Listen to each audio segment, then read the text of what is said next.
LifeLock, how can I help? The IRS said I filed my return, But I haven't. 1 in 4 tax-paying Americans has paid the price of identity fraud. What do I do? My refund, though. I'm freaking out. Don't worry, I can fix this. LifeLock fixes identity theft guaranteed and gets your money back with up to $3 million in coverage. I'm so relieved. No problem. I'll be with you every step of the way. 1 in 4 was a fraud-paying American. Not anymore. Save up to 40% your first year. Visit LifeLock.com/podcast. Terms apply.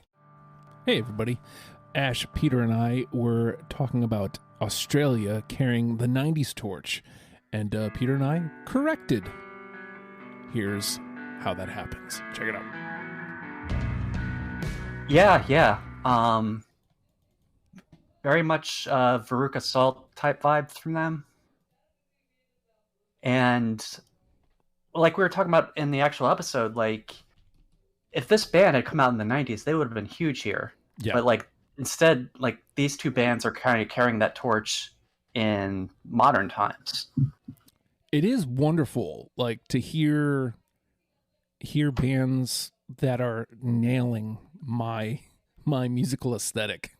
Like the thing that I love most when it comes to rock music specifically, and they aren't from here. And then there's the further tie that their lead singers are dating. Like that's insane. So I guess what I'm working around to, Ash, is like this 90s sound. Is this huge in Australia, or is it just these two bands just happen to be kind of similar?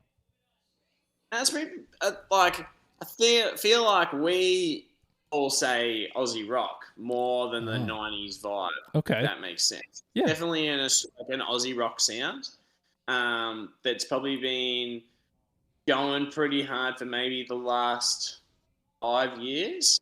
But it's definitely pretty grungy. It like kind of has a little bit of a dance off to the side where it becomes a little bit surfy as well. Not so much like Soho or Tired Line, but a lot of the bands that do fall into that genre kind of do go that way a little bit.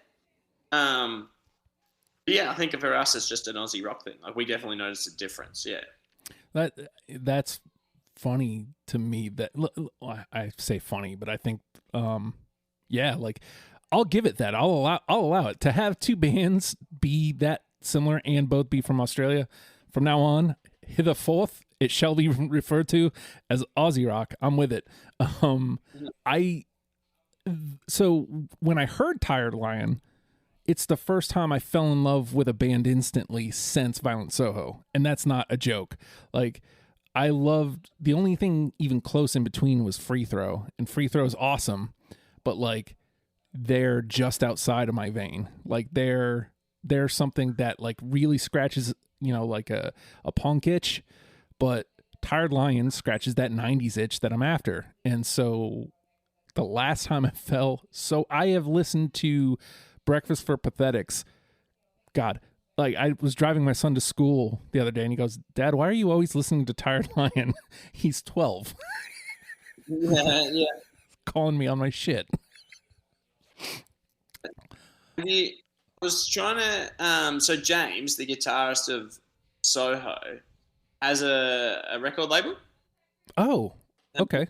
And he's talked about how it's pretty much just him picking the bands he likes. And it's like, a little bit of a selfish. He's like, I'm so lucky. Like it's a bit selfish, but yeah, it's just bands I enjoy. What's the name of it? I can't remember. It's just blanked from me. I wonder if it's on there. What's it called? There's a bunch of bands on there. Like, especially you got to check out a band called Loser from Melbourne. Like they couldn't be more 90s. Like the whole vibe as well. And they'll admit it. They're like, pretty very much want to be the new Nirvana in sound. I like it. Yeah. Did you say it was? Check that. You said it was Loser? Yeah, just called Loser. They're not on. Oh wait. In caps? No. I mean, what a name! I'm sure, like if you are searching that, there's a bunch of losers in the world. But like if you want a song, the album that just came out is Mindless Joy. Yep, this is them. Yeah. Here, let's see. Is this still connected? Or is this on my phone? Here, let me... Oh, you ain't fucking kidding. Yeah. Yeah. Domestic Lala is the label. Sorry, let me turn it down. Just out of curiosity, how much of an influence was Silverchair on these bands? Yeah, huge for both too. I don't know about Tide Line, but it would have been a huge influence for. I know it was for Loser, and I can only imagine it was for Soho as well. It's Aussie rock. Get it right. And from now on, I will. So, just so you know, you can hear the rest of that conversation on After the Fact 103, only available by going to Patreon, patreon.com/oh hi Justin. Hear the rest of our podcasters down under, After the Fact 103. And if you would like to hear our episode on Violent Soho, whatever podcast platform you're on, subscribe. Next episode will be Violent Soho. Really that simple.